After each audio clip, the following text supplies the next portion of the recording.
Sampai umur 12 tahun saya diikutkan MTQ. Syukur saya dapat juara pada waktu itu. Kalau huruf hijaiyah masih ingat Bu? Saya sebutkan huruf hijaiyah Bu. Sudah lupa Pak saya nggak sanggup lagi. Kami lupa Ibu ya. Assalamualaikum warahmatullahi wabarakatuh. Oke teman-temanku sekalian, selamat datang dan jumpa kembali di channel YouTube Islam News TV. Semoga teman-teman selalu dalam lindungan Allah Subhanahu wa taala, diberikan kemudahan dunia maupun akhirat oleh Allah Subhanahu wa taala. Amin amin ya rabbal alamin. Di kesempatan kali ini saya akan mengangkat sebuah konten dari seorang ibu murtadin. Ya, beliau ini mengaku dari muslim yang taat. Ketaatannya, beliau itu melaksanakan ibadah sholat, dia melaksanakan tahajud, dia melaksanakan puasa di bulan Ramadan, dan dia juga mengatakan bahwasanya dia adalah Islam yang fanatik.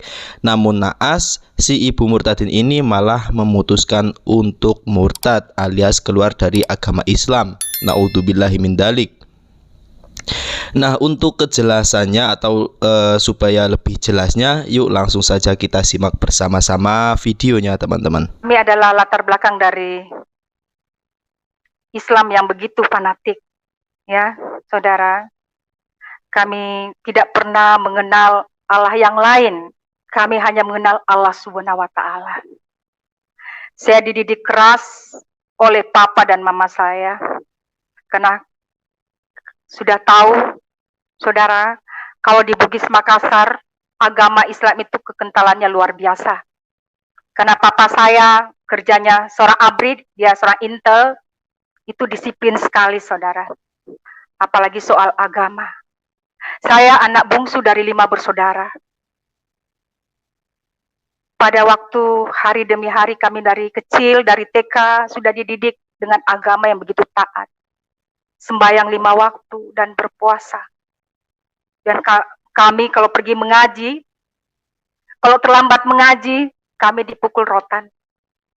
Saking taatnya kami kepada perintah bapak dan mama saya, kami tekun selalu beribadah kepada Allah.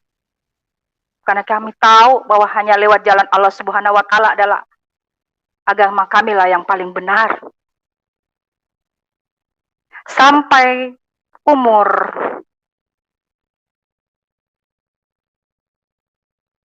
12 tahun saya diikutkan MTQ.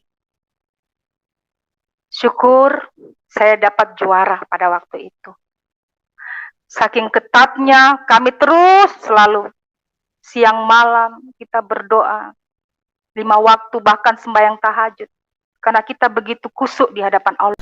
Baik teman-temanku, jadi dari hasil kesaksian ibu murtadin ini, beliau mengatakan bahwa dulu merupakan sosok penganut agama Islam yang taat, dia juga fanatik, dan dia juga rajin melaksanakan ibadah-ibadah seperti sholat fardu, puasa Ramadan, dan hal-hal yang lain.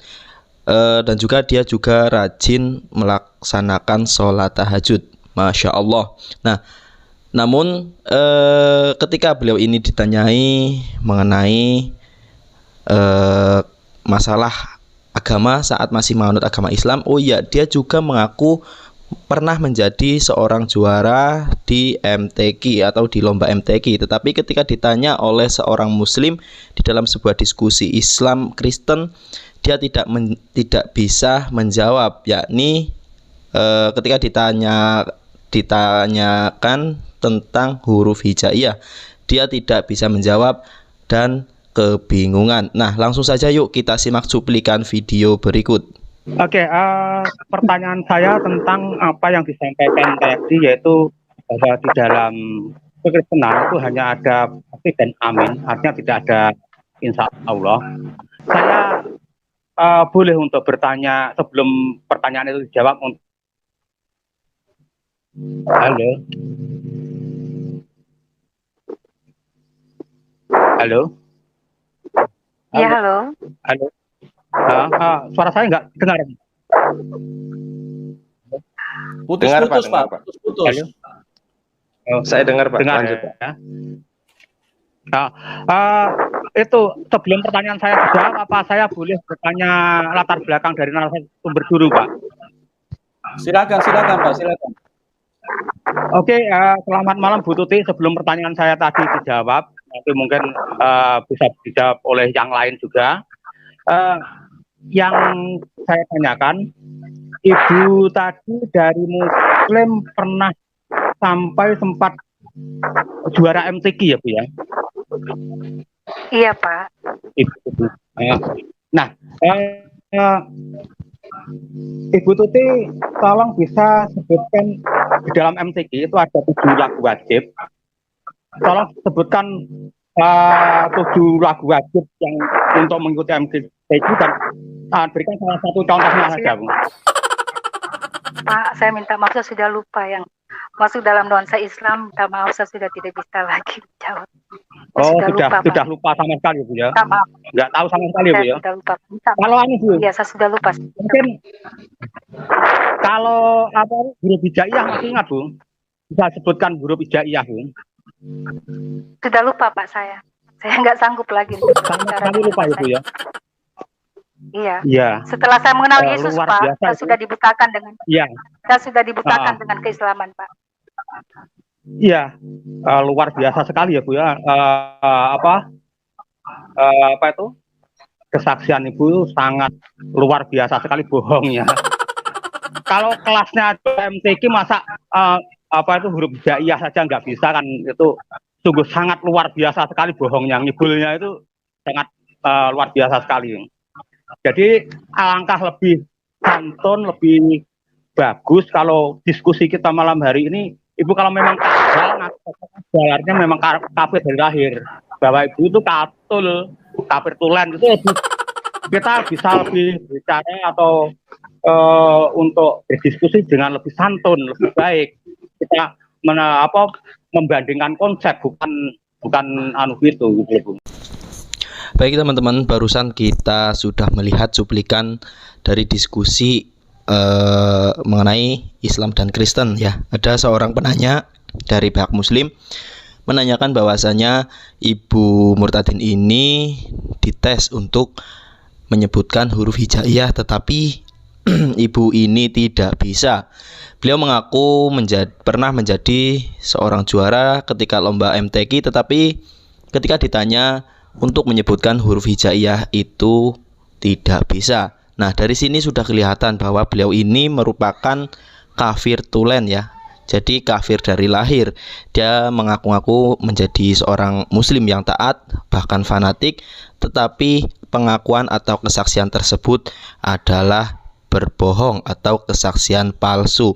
Ya, seperti banyak video-video murtadin yang lain, banyak sekali orang-orang Kristen yang mengaku pernah menjadi seorang muslim atau menjadi seorang murtadin, tetapi ketika testimoni atau ketika ditanya seperti halnya yang tadi contoh, mengaku pernah menjadi juara ketika lomba MTQ, tetapi saat ditanya untuk menyebutkan huruf hijaiyah itu tidak bisa.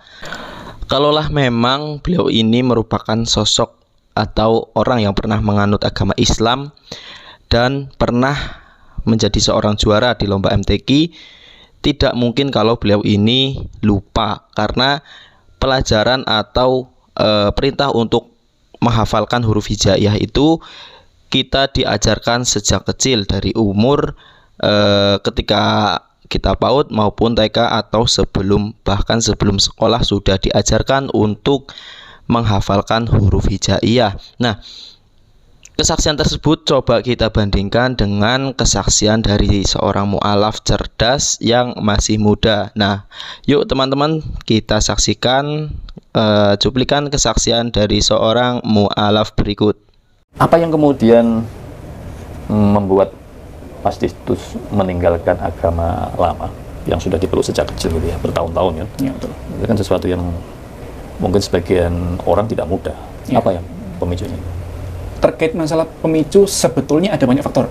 Cuman untuk bisa meringkas lagi, saya highlight jadi ada 2 faktor yang menurut saya itu yang membuat saya tertarik sama Islam.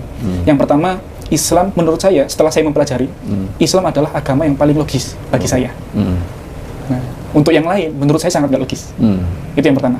Faktor yang kedua terkait masalah kenikmatan iman. Ini yang nggak saya dapatkan ketika saya masih ada di Kristen. Contohnya pas waktu itu kayak gini. Jadi pas waktu itu sepulang sekolah, itu diajak sama guru saya sama teman-teman saya ke high tech mau belanja sesuatu. Akhirnya setelah berbelanja, tibalah waktu zuhur atau asar, saya lupa di antara kedua waktu tersebut. Akhirnya ketika mereka semuanya sholat, saya nunggu di depan teras masjid. Nah ketika mereka sholat, nah itu saya cuma memandangi aja. Nah tapi ada kebingungan yang saya dapatkan pas waktu lihat. Nah yang saya bingungkan adalah kenapa mereka yang melakukan ibadah, tapi kok aku yang merasakan tenangnya. Bahkan tenangnya itu sampai di rumah. Nah itu menurut saya, itu nggak saya dapatkan ketika saya dulu di Kristen. Bahkan kenikmatan yang seperti itu. Ya ibaratnya kayak misal, saya ada teman saya makan bakso. Nah baksonya enak. Harusnya yang merasakan kenikmatan bakso itu adalah teman saya yang makan. Nah tapi bukan saya. Nah tapi ketika melihat teman saya ibadah, mereka yang melakukan, tapi saya yang merasakan nikmatnya. Nikmatnya itu kayak tenang, syahdu, ketenangan. Dan itu bahkan sampai ke rumah itu masih terasa. Dan itu yang membekas dari saya. Kok bisa kayak gini ya? Sampai saya berpikir, saya yang memandang aja bisa tenang, apalagi teman saya yang melakukan. Mudah-mudahan. Itu yang faktor yang keduanya. Contohnya itu, ini mungkin sebenarnya agak sedikit sensitif ya. Apa? Ini kan perbandingan agama. Betul. Jadi menurut saya ketika saya mempelajari tentang kekristenan, jadi setelah saya mulai ada rasa ingin untuk tobat lagi, saya pengen mempelajari agama Kristen, awalnya masih biasa. Namun setelah lama, semakin saya memperdalami, semakin banyak kebingungan yang saya dapatkan. Contohnya, ketika pas waktu itu saya dapatkan bahwasannya di Alkitab itu menjelaskan bahwasannya kita itu dilarang untuk memakan hewan babi. Jelas, di situ ada ayatnya. Tapi ketika saya lihat implementasinya, kenapa kok banyak yang memakannya? Ya, dan banyak hal lain juga. Dan yang terakhir, yang saya bingungkan itu terkait masalah Trinitas. Itu yang paling saya bingungkan.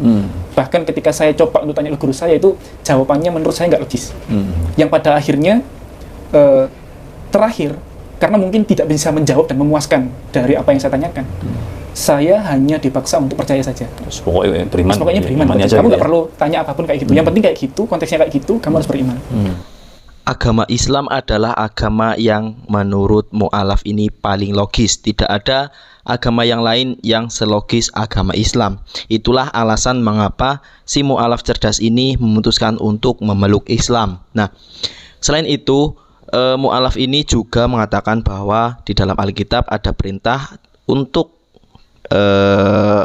kita dilarang untuk memakan makanan seperti halnya babi atau daging babi. Semua makanan yang mengandung babi itu dilarang atau diharamkan. Tetapi di kehidupan nyata banyak sekali orang-orang Kristen yang mengonsumsi makanan tersebut. Dari situ sudah kelihatan bahwa tidak ada kesinkronan atau ajaran gereja dengan ajaran yang ada di Alkitab itu tidak sinkron atau tidak sama. Nah, selain itu juga konsep ketuhanan, lagi-lagi konsep ketuhanan. Hal tersebut menjadi trending ya sebenarnya. Jadi kebanyakan seorang mu'alaf itu mereka ragu dengan konsep ketuhanan pada agama lamanya, kemudian memutuskan untuk menjadi seorang mu'alaf. Itulah mengapa mu'alaf cerdas ini mengatakan bahwa Islam adalah agama yang paling logis karena konsep ketuhanannya jelas. Tiada Tuhan selain Allah. Tidak seperti Trinitas atau Tritunggal. Jadi kebanyakan orang-orang cerdas itu pasti memilih Islam karena mereka semua menggunakan akal sehatnya untuk mencari suatu kebenaran. Tidak seperti para murtadin ya teman-teman. Kalaulah memang tadinya seorang muslim kemudian memilih atau memutuskan untuk murtad, itu sangat disayangkan, apalagi yang hanya mencari sebuah kesenangan atau ketenaran. Naudzubillahi min dzalik. Mereka tidak mencari tahu atau tidak menggali kembali asal muasal riwayat maupun seluk-beluk dari agama tersebut. Sangat disayangkan. Baiklah teman-teman, demikianlah video yang saya tayangkan. Semoga teman-teman bisa mengambil hikmah dari kedua video tersebut. Apabila ada tutur kata yang salah, saya mohon maaf. Wabillahi taufiq wal hidayah. Wassalamualaikum warahmatullahi wabarakatuh.